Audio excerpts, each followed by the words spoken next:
वंदे मातरम। बहुत स्वागत है आप सभी का। नेटवर्क 10 आप देख रहे हैं और आपके साथ मैं हूं मनीषा शर्मा।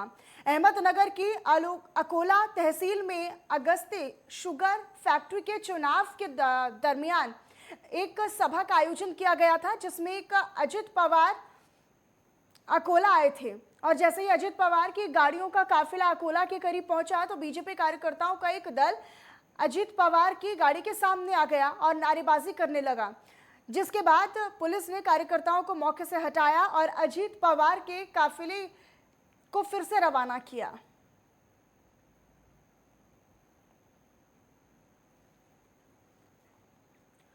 तो अकोला पहुंचे अजित पवार, लेकिन एक बड़ा दल बीजेपी कार्यकर्ताओं का वहां पर पहुंचा। उनकी काफिले को रोकने की कोशिश की गई, जमकर नारेबाजी भी की, लेकिन फिर मौके पर पुलिस पहुंची। पुलिस को इसकी जानकारी दी गई और पुलिस ने मामले को शांत करवाया। जो प्रदर्शन कर रहे थे, जो नारेबाजी कर रहे थे, उनको समझा बुझाकर शांत करवाया गया, उन्हें पीछे हटाया। उसके बाद उनका जो काफिला था उसको रवाना किया गया। तो अकोला पहुंचे अजित पवार, लेकिन इसी बीच बीजेपी कार्यकर्ताओं ने नारेबाजी भी उनके काफिले को रोककर की। पुलिस ने कार्यकर्ताओं को हटाया, उन्हें शांत करवाया और उसके बाद वहां से अजित पवार के काफिले को रवाना किया। तो बीजेपी कार्यकर्ताओं ने नारेबाजी की। दरअसल आपको बताएं कि अजित पवार पहुंचे थे अकोला, लेकिन उनके काफिले को देखकर जब उनका काफिला गुजर रहा था तब बीजेपी के कुछ कार्यकर्ताओं का जो दल था वो भी वहां पर पहुंचा। तो अहमदनगर की अकोला तहसील में अगस्ती शुगर फैक्ट्री के चुनाव के दरमियान एक सभा का आयोजन किया गया, जिसके लिए अजित पवार अकोला आए हुए थे और इसी दौरान बीजेपी कार्यकर्ताओं ने वहां पर नारेबाजी भी की। वहीं नांदेड़ जिले में बाढ़ जैसे हालात से पनगंगा नदी पर बने सहस्त्रकुंड जल प्रताप को बड़ा खतरनाक रूप में बदल गई है। इसीलिए किसी भी दुर्घटना से बचने के लिए अगले 2 दिनों के लिए जल प्रपात को पर्यटकों के लिए बंद कर दिया गया है। आपको बताएं कि जल प्रपात का पानी अब तेज गति से बह रहा है और इसीलिए किनवट के तहसीलदार ने यहां किसी दुर्घटना से बचने के लिए रात में ही फैसला लिया है और इसीलिए अब यहां पुलिस बल तैनात कर दिया गया है और प्रशासन ने पर्यटकों से अगले 2 दिनों तक न आने का अनुरोध किया है। आपको बताएं कि नांदेड़, हिंगोली और यवतमाल जिलों में पिछले 5 से 6 दिनों से लगातार भारी बारिश हो रही है, जिससे पनगंगा नदी खतरे के निशान के करीब पहुंच गई है और इसके चलते सहस्त्रकुंड जल प्रपात का जो प्रवाह है वो और ज्यादा बढ़ गया है और यही वजह है कि प्रशासन ने ये फैसला लिया है।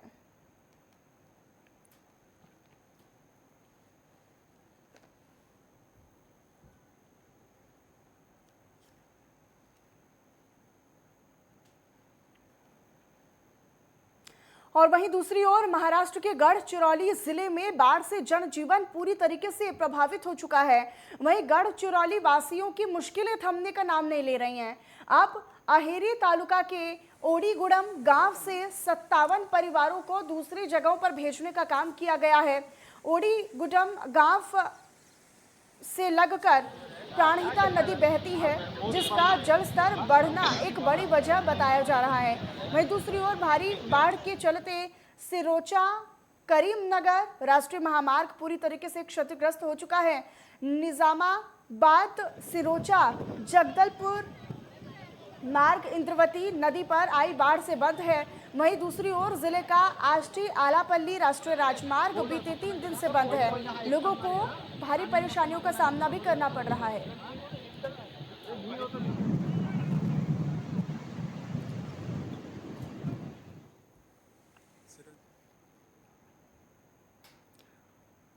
वहीं महाराष्ट्र के चंद्रपुर जिले में पिछले कई दिनों से लगातार बारिश हो रही है, जिसके चलते लोगों को मुसीबतों का सामना करना पड़ रहा है। वहीं दूसरी ओर वर्धा नदी में भी आई बाढ़ के कारण चंद्रपुर से तेलंगाना को जोड़ने वाला मार्ग पिछले 2 दिनों से बंद है, जिसके चलते इस मार्ग की यातायात पूरी तरीके से प्रभावित हो चुकी है और इस मार्ग पर ट्रकों की लंबी कतारें लगी हुई हैं। वहीं दूसरी ओर 3 ट्रेवल्स बस भी पिछले 2 दिनों से यहाँ पर फंसी हुई हैं और इन बसों में कई सारे यात्री सवार हैं जो पिछले 2 दिनों से यहाँ पर फंसे हुए हैं। चंद्रपुर के पास बामनी से राजूरा मार्ग पर वर्धा नदी पर बना पुल पानी में डूब चुका है और पुल से कई किलोमीटर तक सड़क पानी में डूब गई है। आपको बताएं कि इसीलिए मुसाफिरों का बस में ही, जो मुसाफिर हैं वो बस में ही फंसे हुए हैं, यात्री जो हैं वो बस में ही फंसे हुए हैं।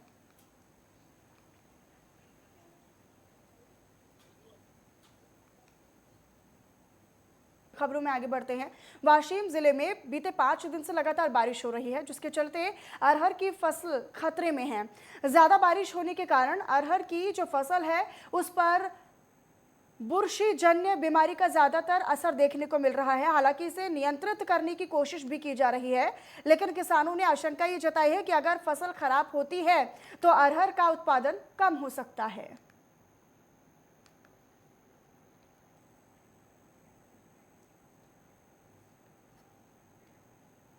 मुंबई पुलिस ने एक्सटॉर्शन के मामले में स्पा पार्लर को ब्लैकमेल करने वाले एक आरोपी को गिरफ्तार कर लिया है। दरअसल बताया यह गया है कि आरोपी स्पा पार्लर पर झूठे आरोप लगा रहा था और स्पा पार्लर से 25,000 रुपए की मांग कर रहा था, जिसके बाद स्पा एसोसिएशन ने मामला दर्ज करवाया और गांव देवी पुलिस जांच करने में जुटी हुई है, जिसके बाद ये आरोपी को गिरफ्तार किया गया है। पुलिस का ये कहना है कि आरोपी एक पेशावर अपराधी है और इसके खिलाफ मुंबई और मुंबई के आसपास के कई थानों में दुष्कर्म और एक्सटॉर्शन के मामले पहले से ही दर्ज हैं।